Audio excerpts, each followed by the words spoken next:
Salam, əziz və hörmətli bacı və qardaşlarımız, xoş gördük sizləri. Keçən bəhsimizdə Qur'anın daha bir ecazkar ayəsinə və bu ayəsinin hikmətinə işarə etdik. Belə ki, Bəqərə surəsinin 2-ci ayəsində Qur'anın həqiqətinə işarə olunduğunu qeyd etdik. Zəlikəl kitab, o kitab və bu ayənin ilk hissəsindən danışdıq həqiqətdə ki, Allah buyurur, o kitab, yəni əl çatmazdır və əslində isbat etdik ki, elə bir növ əl çatmazlığı la reybə fih məsələsini gətirir. Yəni, əl çatmaz olduğuna görə bu kitabda heç bir şübhə yoxdur. Bugün istəyirik bu ayənin davamına işarə vuraq. Allah Teala ki buyurur, o kitab, Qur'an barəsində demir bu kitab sizin əlinizdəki. O kitab və o kitabda heç bir şübhə yoxdur. Davamıca buyurur ki, Hudən lil muttəqin. O kitab ki, həqiqəti mütləq varın özü olan Həzrəti Həqqə, Allaha bağlıdır və onun mübarək və müqəddəs zatından olan bir kəlamdır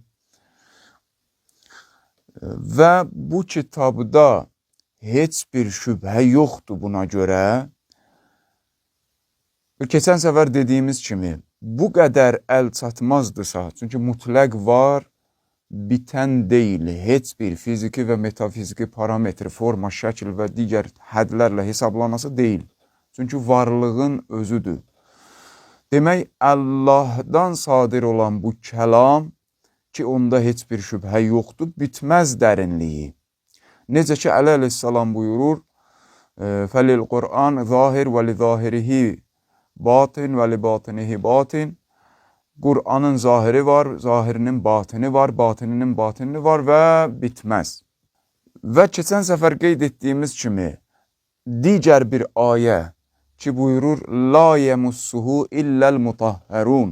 Əl çatmazdı bu Qur'an. Amma real olaraq və həqiqi baxanda Allah buyurur ki, ona heç kəs nail ola bilməz və ona toxuna bilməz, yalnız mutahhər, pak olmuşlardan başqa, paklanmışlardan başqa. Burada da həmin bu əl çatmaz kitab məsələsinin davamında Allah buyurur ki, onda heç bir şübhə yoxdur. Hudən lil muttəqin. Düzdür, əl çatmaz kitabdır. Amma bir qrup var ki, onları hidayət edir. Burada İki tərəfli baxmaq lazımdır məsələyə. Əl çatmaz kitabdırsa sual budur. Necə hidayət edir? Muttəqilər kimdir? Muttəqiləri hidayət edirdi, Allah buyurur. Təqva. Təqva vaqəyə, viqayə kəliməsindəndir. Yəni qalxan, sepər, qoruyucu. Təqva və muttəqi, təqva yəni qoruyucu, muttəqi o kəsə deyirlər ki, qalxanı var, qoruyucusu, sepəri var. Sepər harada lazım olur? İnsan özünü salamat saxlasın təhlükələrdən. Hansı təhlükələrdən insan özünü salamat saxlamalıdır? Bəli, insan kəmal yolunda və öz insanlığının həqiqətinə çatma yolunda təqvaya, qalxana ehtiyaclıdır. Bəs ən yaxşı qoruyucu kimdir? Bəli. Həzrət İmam Sadiq əleyhissalam təqvanın tərifində demək olar ən mükəmməl tərifi indiyə qədər biz görmüşük. İmamların digərlərindən mən görməmişəm. Amma İmam Sadiq əleyhissalam buyurur ki, təqva yəni Allah necə harda istəyir orada ol, Allah harda istəmirsə orada olma.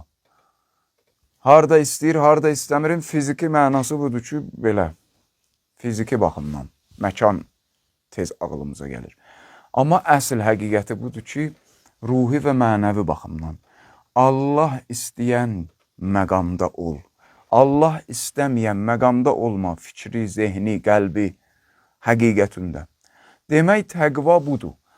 Aha, bir tərəfdən də bizim böyük ustadlarımızdan biri, şəxsən mənim öz ustadımın ustadı Əllami Həsənzadə, Allah rəhmət eləsin, Amuli, o bir irfani bəhsi var, orada gözəl toxunur təqvaya. Elə İmam Sadiqin bu kəlamından su içir. Deyir ki, ariflər baxımından təqva, yəni qalxan ki demirik, yəni Allahı sepər tutursan özüvə, yəni öz həqiqətivə tərəf tez qaçırsan.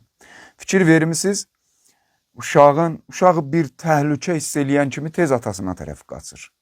Öz vücudunun həqiqətinə bir növ, fiziki baxımdan, vücudunun qaynaqlandığı bir mənşəyə qaçır.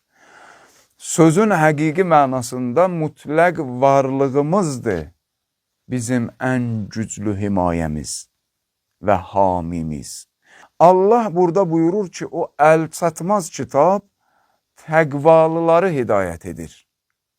İki tərəflidir də dedik. Demək, iki tərəfdə nə aydın oldu bizə? Bir, mən ki Allahın zilvəsiyəm, iki, mənim həqiqətim olan, mütləq var olan Allah.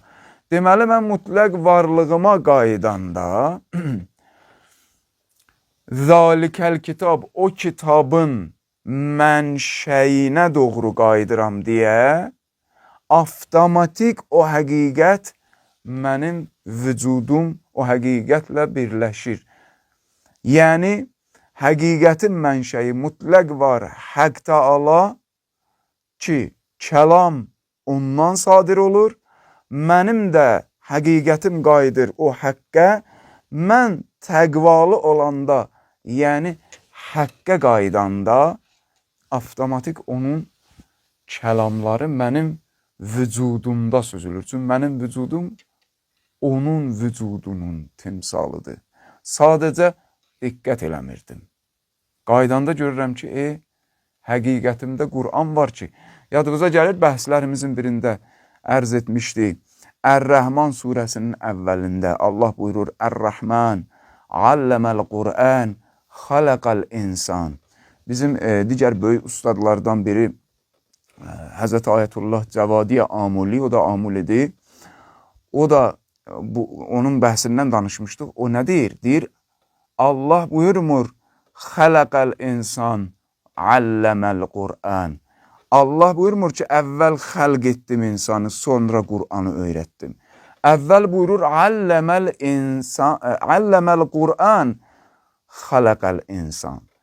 İnsanın zatında və həqiqətində Qur'anı süzüb saxlayıb. Demək, muttəqi o kəsdir ki, öz varlığının həqiqətini, həqqi sipər tutur özünə, həqqə qayıdır və həqqə qayıtdığına görə də öz həqiqətində o zalikəl kitab, həqqdən qaynaqlanan kəlamı öz həqiqətində müşahidə edir.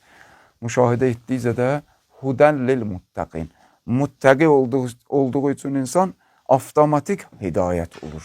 Avtomatik kontrol olur. Məsələn, Həzrəti Əli əleyhissalam barəsində görürsünüz, məşhurdur da əsəd, şir şəkli. Əsəd yəni şirdə, şir şəkli çəkirlər filan. Bəzi həssas yerlərdə, hətta Azərbaycanda da illər öncə bəzi təbliğimdə qeyd etmişdim bunu ki, Əli əleyhissalam əsəddir, şirdir, amma Əsədullah, Allahın şiridir. Ona görə onun ləqəblərindən biri həm Əsədullahdır, həm də Mavləl Muttəqin. Allah ki, burada buyurur, bu dərin kitab muttəqiləri, təqvalıları hidayət edər. Əli barəsində ləqəblərindən biri də Peyğəmbər tərəfdən Allahın izni ilə Mavləl Muttəqin, Allahın dərin kitabının hidayət etdiyi bəndələrin Mövlası və rəhbəri və lideridir.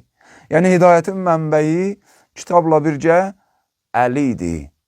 İndi Allah buyurur ki, bu dərin kitab muttəqiləri hidayət edir. Yaxşı, muttəqilər kimdir? Bu bəhs çox cəzzabdır. Çox cəzzabdır. İnşallah mən istəmirəm həm vaxtınız çox alınsın, həm zehniniz çox yorulsun ki, mövzuya qarışmasın. Allah gələn ayənin əvvəlində buna toxunur. Birinci əlamət əllezine yu'minune bil gayb. Muttəqi ki, Allahın o dərin kitabı onları hidayət edir, o təqvalıları kimdir? Birinci əlamət əl-qeyb, qeybə iman edən. Qeyb nədir? Qeybə iman etmək olurmu məgər? Məndən qeybətdə olan bir şeyə. Bu barədə çox möhtəşəm və maraqlı bəhsimiz var gələn proqram. Bugünlük bu qədər. Allaha əmanət olun.